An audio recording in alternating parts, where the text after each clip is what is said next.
네, 여러분 반갑습니다. 금일 2021년 4월 1일입니다.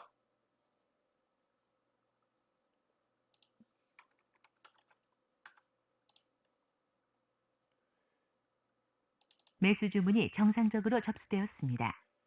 자, 대한해운 매수대기를 좀 해봤고요. 대한해운은 오늘 좀 개파락이 크죠. 유상증자 이슈가 좀 있습니다. 정정 주문이 정상적으로 확인되었습니다. 유상증자 이슈로 좀 개파락으로 시작을 하는데요. 매수를 바로 시장가로 좀 해보도록 하겠습니다. 자, 오늘 SK이노베이션이 갭이 좀 많이 떴습니다. 자, 요거는 대형주가 이렇게 갭이 뜨면은 일단은 좀 수익을 챙기는 게 좋을 것 같고요. 요거는 수익을 좀 챙기도록 하겠습니다. 매도 주문이 체결되었습니다. 자, SK이노베이션은 잘 좀 절반 물량 보유를 해서 조금 더 상승이 나온 구간에서 수익을 잘 내고 마무리가 됐습니다. 자, SK이노베이션 매매 이렇게 마치도록 하겠습니다.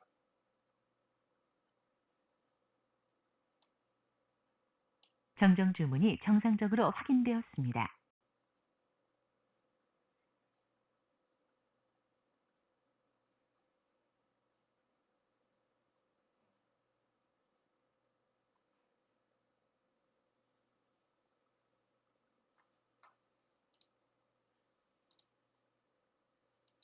매수 주문이 체결되었습니다.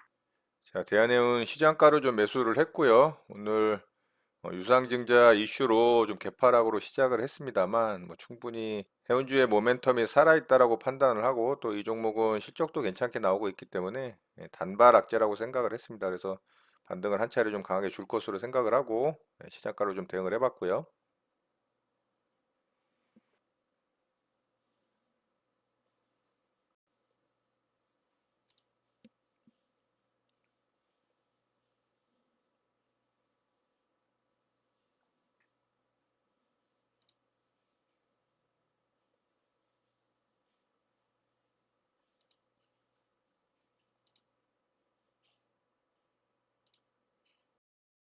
반등을 좀 해주네요.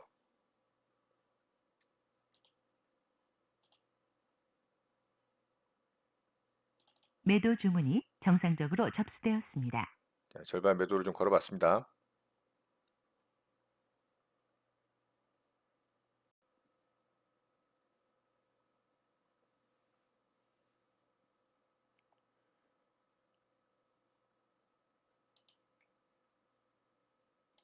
매도 주문이 정상적으로 접수되었습니다. 자, 바로 뚫고 가지를 못하는 모습을 보여서 일단 좀 절반 매도해 보도록 하겠습니다. 취소 주문이 정상적으로 확인되었습니다. 매도 주문이 체결되었습니다. 자, 대한해운 절반 좀 수익을 챙겼고요. 나머지만 좀 지켜보도록 하겠습니다.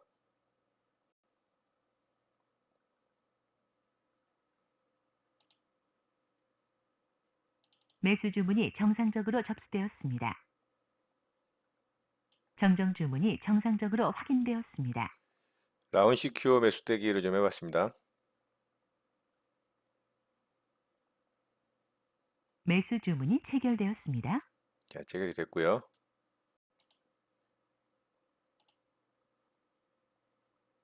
매도 주문이 정상적으로 접수되었습니다.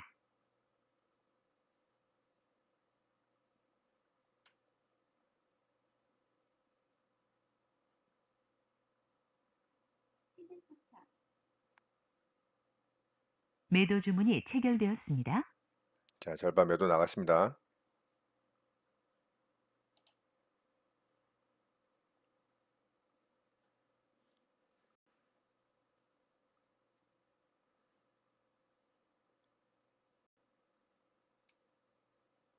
매도 주문이 체결되었습니다.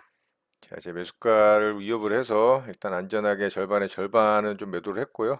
나머지는 좀 지켜보도록 하겠습니다. 결국엔 반등을 하네요. 그렇죠. 자, 아쉽게 조금 위협하는 자리에서 물량을 조금 털리긴 했습니다만 일부 물량 또 홀딩을 했기 때문에 수익을 좀 잘 내보도록 하겠습니다.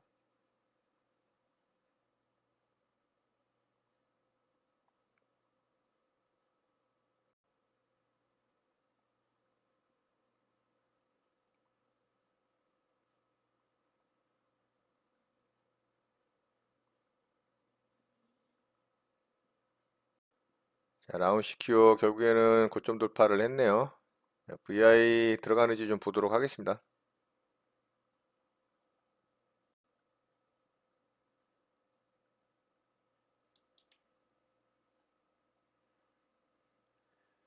자, 라운시큐어 상승 VI에 들어갔고요. 뭐 현재 22%대니까 뭐 잘하면은 상한가에 도전을 할 수도 있을 것 같습니다. 이 종목이 현재 뉴스가 좀 있습니다.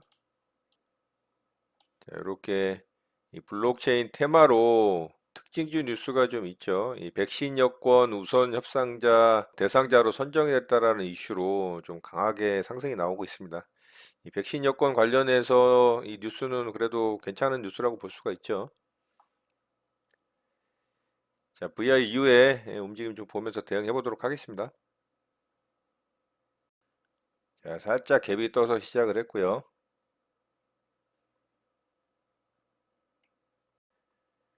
자, 고점 돌파를 또 하네요. 자, 현재 6.5%까지 찍었고요. 뭐 한 7% 정도 수익권에서 저는 좀 수익을 챙겨 보도록 하겠습니다. 한 25% 터치를 하면은 뭐 충분히 이 종목이 오늘 할도리는 했다라고 볼 수가 있고요. 매도 주문이 정상적으로 접수되었습니다. 자, 현재 뭐 25%는 찍었죠.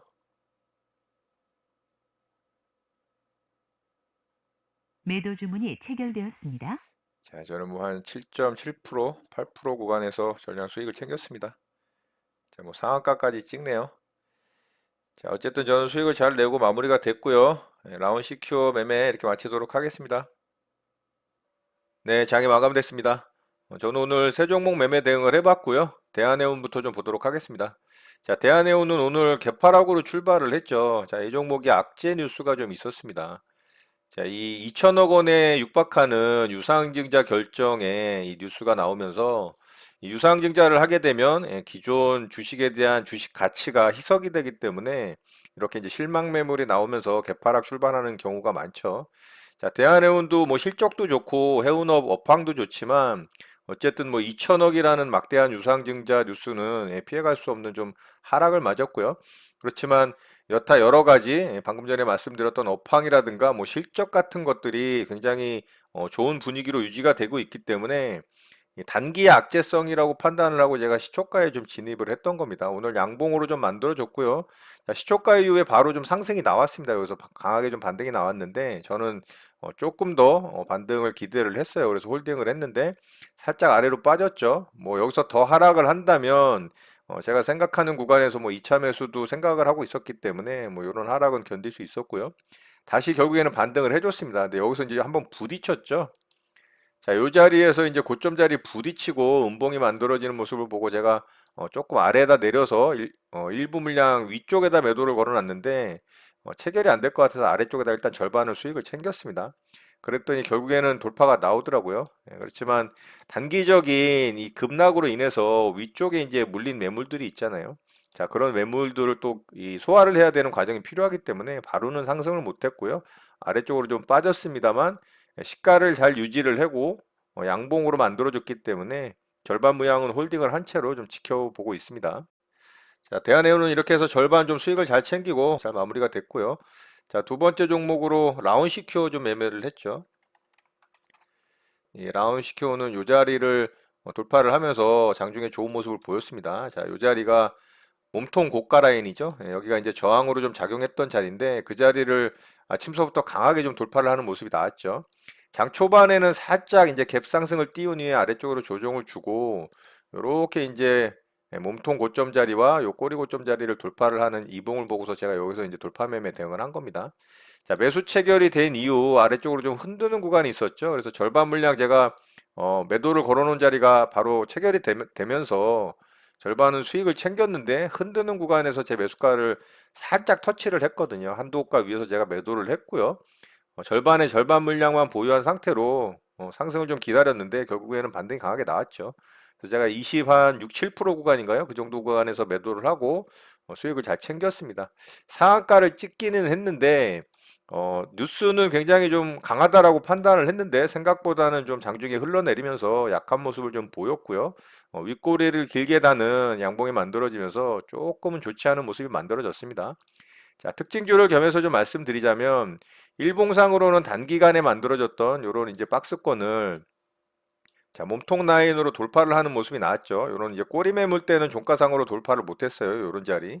자, 요 부분이 이제 굉장히 아쉽고 거래가 이제 4,200억이 넘게 터지면서 양호한 이제 거래 대금이 터졌는데 이제 윗꼬리가 달리면서 그런 부분이 조금은 의미가 퇴색되는 그런 모습이 좀 만들어졌습니다. 이제 분봉상의 움직임도 조금은 좋지는 않죠. 특징주 겸해서 좀 말씀을 드렸고요. 마지막 종목으로 SK 이노베이션 제가 매매 대응을 했죠. 자, 이 종목이 제가 오늘 굉장히 아쉬운 종목이 됐어요. 제가 이제 절반의 절반 물량 정도 되죠. 한 25% 물량 정도만 홀딩을 하고 있었는데, 오늘 이제 장중에, 자, 갭을 좀 띄웠어요. 3.8% 정도 갭이 떴거든요. 이 무거운 종목이 3.8% 갭이 뜨는 거는 사실 굉장히 크게 상승이 나온 겁니다. 그리고 장중에 살짝 이제 반등을 좀 강하게 줬죠. 자, 3분봉 첫봉에서 이렇게 이제 3%를 넘게 갭을 띄운 이후에 6%까지 상승이 나왔거든요. 그러니까 저는 자동적으로 이제 수익 실현을 좀 해야겠다, 윗골이 달겠다 싶어서 여기서 이제 매도를 했습니다. 그랬더니 상승이 어마어마하게 나왔습니다. 제가 매도하고 나서 거의 10%가 넘게 반등이 나오더라고요. 그래서 보면서 참 어이가 없긴 했는데 이게 장중에 뉴스가 좀 늦게 나왔어요. 제가 이거를 뉴스를 체크를 했다면 절대 매도를 안 했겠죠. 자, 어떤 뉴스냐면 이 ITC 분쟁이 있잖아요. 소송권. 그거를 LG화학이 그전에는 굉장히 유리한 쪽으로 갈 것이다라고 예측이 됐었는데 결과가 이 SK 이노베이션이 오히려 분쟁 소송 승소 소식이 나온 겁니다, 이게. LG 배터리의 특허 침해가 아니다라는 뉴스가 나와버렸어요. 이 뉴스가 나온 시간이 첫 번째 뉴스가 9시 16분에 나왔거든요. 그러니까 제가 이걸 체크를 못했죠. 예, 이 뉴스를 먼저 뭐 찌라시라든가 뭐 유료 사이트에서 먼저 접한 사람들이 바로 그냥 시초가서부터 매수를 때리니까 이게 그냥 급등이 나왔던 겁니다. 자, 아쉽게 제가 이 부분을 추가로 수익을 내지 못했지만 어쨌든 뭐 홀딩을 잘 해서 그래도 일봉상 요런 자리에서 제가 매수를 해서 자, 121선 조정 첫 자리 요런 데서 매수했죠. 여기서 이제 여기서 매수하고 여기서 매수했으니까 대략 뭐 평단 요 정도 된다고 해도 자, 뭐 거의 10% 가까이 이 대형 우량주를 갖다가 수익을 냈기 때문에 뭐 수익은 잘 냈습니다. 자, 어쨌든 SK 이노베이션도 수익 잘 내고 마무리가 잘 됐습니다. 자, 이렇게 오늘 세 종목 좀 매매 대응을 하고 저는 오전장에 매매를 좀 마쳤고요. 자, 오늘 특징 중 알로이스라는 종목 한 종목만 좀 더 볼게요. 자, 이 종목이 단기간에 또 윗구간에서 만들어졌던 이런 이제 박스권을 돌파를 하는 상한가봉이 좀 만들어졌습니다. 자, 굉장히 깔끔한 모습이고 이런 거래대금 돌파까지 나왔죠. 자, 이런 것도 굉장히 좋아요. 자, 거래대금이 2,500억 이상이 터졌고 또 이 종목도 이슈가 좀 있습니다. 근데 이슈는 사실 디즈니 플러스, 뭐 애플 등과 이 OTT 업체들이 국내의 공략 속도를 높이겠다, 뭐 이런 이슈인데 이 회사가 이 OTT 박스라는 거를 만들어서 공급하는 회사입니다. 뭐 셋톱 박스하고 비슷하다라고 생각을 하면 되는데 조금 차이가 있다라고 해요. 그래서 알로이스가 이제 그런 이슈로 좀 강하게 상승이 나왔고요. 자, 분봉상의 움직임도 굉장히 좋았습니다. 자, 제가 이 종목 돌파 매매 당연히 대응을 하려고 보고 있었겠죠. 이제 이런 자리 이제 돌파 나올 때 매매 대응을 하려고 보고 있었는데 이게 돌파가 굉장히 애매하게 나왔어요. 이게 거래 대금도 좀 부족하고요. 자, 거래 대금도 제가 뭐 한 70% 이상 나와야 당일 최고 거래 대금에 그래도 한 7, 80% 나와줘야지 조금 신뢰가 가는데 거래 대금도 그렇고 돌파 봉도 뭐 돌파를 하는 둥 마는 둥 이렇게 막 지지부진하게 움직이니까 이거 대응하기가 진짜 애매했습니다. 그러더니 결국에는 들어가더라고요, 상한가에. 그래서 아쉽게 좀 놓친 종목이 됐습니다. 자, 상한가를 뭐 살짝 풀긴 했습니다만 어쨌든 상한가에 잘 굳혔고요. 장 막판에는 그래도 거래대금도 많이 쌓으면서 상한가 잔량이죠. 예, 상한가 잔량도 잘 쌓으면서 상한가를 좀 잘 굳혔습니다. 그래서 가격상으로는 굉장히 높은 구간이에요. 1,000원대에 있던 종목이 현재 6,400원이니까 거의 뭐 6배가 올랐습니다. 그래서 가격적인 위치는 좀 부담스러운 위치지만 또 신고가로 들어가는 종목입니다. 자, 월봉상 보면은 완전 신고가죠. 자, 이런 종목은 신고가 영역이기 때문에 그래도 잘 지켜봐야 됩니다. 거래대금도 역대급으로 터졌고 뭐 재료도 나름 괜찮고요. 그래서 이 종목 내일 관심 있게 좀 살펴보면 좋을 것 같습니다. 자, 오늘 특징주 이렇게 좀 마치도록 하고요. 바로 시장 좀 보도록 하겠습니다. 자, 우리 시장은 오늘도 아주 양호하게 잘 만들어졌죠. 계속 우상향하는 이 단기 이평선 5일선을 이렇게 이제 각도를 세우면서 위로 상승하려고 하는 힘이 강해졌습니다. 자, 요런 이제 고점 자리 몸통으로 확실하게 돌파가 나왔죠. 자, 요런 부분 굉장히 양호하고요. 이제 이 단기 박스권의 이 중심 정도를 지나려고 하는 모습입니다. 그렇기 때문에 요런 구간, 여기 이제 단기 만들어졌던 요 캔들의 윗꼬리 구간을 돌파를 한다면 이제는 전고점이 얼마 남지 않겠죠. 예, 전고점에 대한 도전이 거의 뭐 확실해 보이지 않나라는 생각을 좀 하고요. 시장 분위기도 좀 좋게 만들어지고 있습니다. 자, 코스닥 시장도 오늘은 굉장히 좋은 모습으로 마감이 됐습니다. 그동안 이렇게 윗구간에서 횡보하면서 만들어졌던 이런 작은 박스권 구간을 오늘 몸통으로 돌파를 했습니다. 단기 요 윗꼬리 매물대들을 돌파를 했죠. 계속 부딪히던 이런 윗꼬리 자리를 돌파를 해냈기 때문에 코스닥 시장이 조금 더 이제 빠르게 정고점을 도전을 하러 갈 가능성이 높아졌습니다. 얘는 이제 중심 정도를 완전히 넘어섰죠. 요 단기 요 구간에서 만들어졌던 이제 박스의 중심을 말씀을 드리는 거예요. 이런 구간. 자, 그렇기 때문에 코스닥 시장도 코스피 시장과 더불어 충분히 이 고점에 대한 도전이 가능해졌다, 가까워졌다, 이렇게 좀 볼 수가 있을 것 같고요. 자, 어제 이제 미국 시장이 특히 나스닥이 또 좋은 모습을 보여줬잖아요. 한 1.5%가 강하게 반등이 나오면서 이 기술주들의 특히 좀 두드러지는 상승이 좀 보이는 시장이었고요. 이 바이든 행정부의 2조 원대가 넘는 인프라 투자, 이 정책 기대감이 굉장히 또 팽배해져 있는 상황이고, 거기에 더불어 이 좋은 뉴스가 한 가지가 또 있습니다. 이 화이자하고 바이온테크에서 이 공동 개발한 백신이 12세에서부터 15세 이 청소년들에게 100% 효과가 있다라는 게 발표가 좀 났습니다. 자, 그렇다면 이제 아스트라제네카와 더불어 더 빠른 속도로 백신이 보급이 되면서 이제 뭐 집단 면역이 빠르게 생길 가능성이 높겠죠. 자, 그런 부분들이 뭐 변이 바이러스라든가 그 외에 뭐 금리 부분에 대한 이런 우려감들을 좀 불식시키고 훨씬 더 시장에 긍정적인 이 영향을 하지 않을까, 작용을 하지 않을까라고 생각을 합니다. 자, 우리 시장도 마찬가지로 최근 4차 재난지원금이 보급이 되면서 이제 시행이 되면서 시장에 또 유동성이 풀리기 시작했고요. 계속적으로 백신이 접종이 이루어지면서 또 우리나라도 집단 면역에 대한 기대감이 계속적으로 좀 이어지겠죠. 그런 부분이 또 시장에 긍정적으로 작용을 하면서 또 기업들에 대한 실적 그리고 오늘 또 수출 데이터에 대한 이 발표가 좀 있었는데요. 뭐 철강, 자동차, 뭐 석유화학에 이르기까지 최근 들어서 역대급 실적들이 나오면서 굉장히 또 시장에 좋은 분위기를 만들어주는 모습들이 나오고 있습니다. 그렇기 때문에 역시나 시장도 그런 거에 이제 반응을 하면서 이 정고점에 대한 이 도전을 하러 가는 모습들을 좀 보여주고 있다. 이렇게 볼 수가 있을 것 같습니다. 계속적으로 시장의 분위기가 좋게 이루어지고 있고 최근에 또 코스피 대형 우량주 쪽에 매기가 좀 들어오는 모습들을 봤을 때 앞서 한번 말씀드렸던 것처럼 시장에 조금은 적극적인 매매 대응을 하는 관점으로 바라보는 게 좀 좋다라고 생각을 합니다. 자, 이런 내용 참고하시고 매매에 도움 되셨으면 좋겠습니다. 오늘 내용은 이것으로 마치도록 하겠습니다. 오늘 하루도 마무리 잘 하시고요. 늘 행복하시기 바랍니다. 여러분의 구독과 좋아요는 언제나 영상 제작에 큰 힘이 됩니다. 감사합니다. JJ 리더였습니다.